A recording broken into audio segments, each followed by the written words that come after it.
महाराष्ट्र की 29 महानगर पालिकाओं के चुनाव की तारीखों का ऐलान हो चुका है। मुंबई के चुनाव भी 15 तारीख को होने वाले हैं। ये चुनाव काफी मायने में महत्वपूर्ण है। इस चुनाव में ठाकरे भाइयों की सीधी लड़ाई बीजेपी और एकनाथ शिंदे की शिवसेना के साथ है। पिछले 25 सालों से बीएमसी पर उद्धव ठाकरे की शिवसेना का कब्जा रहा है और अब बदलते हुए समीकरणों के चलते उनके सामने अपना किला बचाने की सबसे बड़ी चुनौती है, जिसके चलते राज ठाकरे के साथ गठबंधन तय हो चुका है और जल्द ही इसका ऐलान किया जाएगा।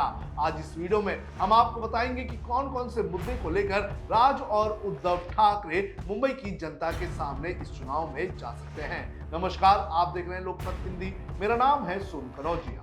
सबसे पहला मुद्दा जिसको लेकर राज और उद्धव ठाकरे बीजेपी के खिलाफ मुंबई में उतरेंगे वो है मराठी अस्मिता का। आपको बता दें कि मराठी भाषा और मराठी अस्मिता के मुद्दे ने मुंबई में सत्ताधारी बीजेपी को शिवसेना और एमएनएस के सामने झुकाने का काम किया है। दोनों ही भाई मराठी अस्मिता के मुद्दे पर इस चुनाव में उतरने वाले हैं और बड़े पैमाने पर मराठी अस्मिता और मराठी भाषा को किस तरह से बीजेपी खतरे में डाल रही है, इसकी चर्चा जनता के सामने की जाएगी। आपको बता दें कि मराठी अस्मिता के मुद्दे ने ही दोनों भाइयों को 20 साल बाद एक ही मंच पर लेकर आने का काम किया था और इस मुद्दे के आने के बाद दोनों भाइयों की पॉपुलैरिटी में भी इजाफा बड़े पैमाने पर हुआ था। हिंदी पर जीत। हिंदी थोपने का मुद्दा हमेशा से ही दक्षिण भारत और महाराष्ट्र में चर्चा का विषय बना रहा है। दक्षिण के राज्य हो या महाराष्ट्र, उन्होंने लगातार केंद्र पर हिंदी भाषा थोपने का आरोप लगाया है। कुछ महीनों पहले जब नेशनल एजुकेशन पॉलिसी के तहत प्राइमरी शिक्षा में हिंदी पढ़ाना अनिवार्य कर दिया गया था, तो उस वक्त मुंबई और महाराष्ट्र में बड़े पैमाने पर हंगामा हुआ था, जिसके बाद राज और उद्धव दोनों एक साथ आ गए थे और सरकार को अल्टीमेटम दे दिया था।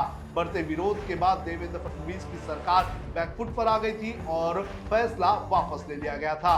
हिंदी भाषा पर जीत ठाकरे भाइयों और मराठी मानुस की जीत की तरह प्रोजेक्ट किया जा सकता है।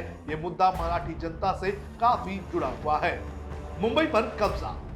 जिस मुद्दे को लेकर राज और उद्धव मुंबई की जनता के सामने जा सकते हैं, वो अगला मुद्दा मुंबई पर कब्जे का हो सकता है। आपको बता दें कि पिछले कुछ वक्त से राज ठाकरे ये कहते आ रहे हैं कि मुंबई की जमीन पर कब्जा करने की एक बड़ी साजिश की जा रही है।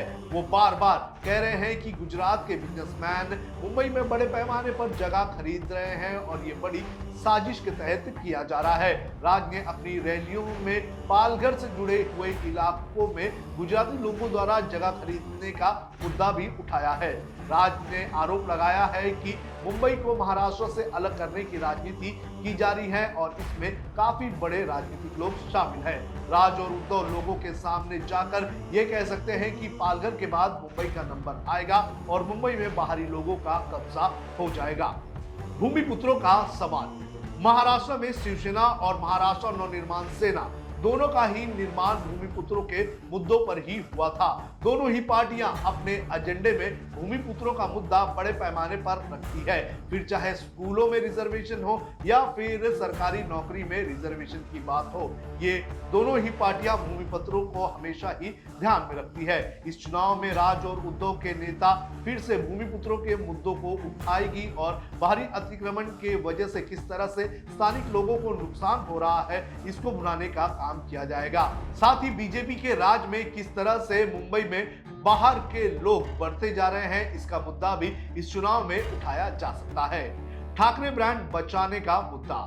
इस चुनाव में राज और उद्धव के सामने सबसे बड़ी चुनौती होगी ठाकरे ब्रांड को बचाने की।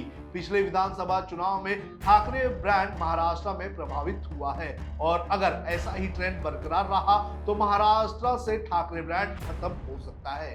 ठाकरे ब्रांड के खत्म होने का डर और बाहरी लोगों के सत्ता में आने का डर इस चुनाव में दोनों भाइयों की पार्टियां उठा सकती है।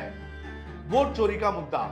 बिहार में भले ही वोट चोरी का मुद्दा पूरी तरह से फेल हुआ हो, लेकिन मुंबई के चुनाव में इस मुद्दे को भुनाने का काम बड़े पैमाने पर किया जाएगा।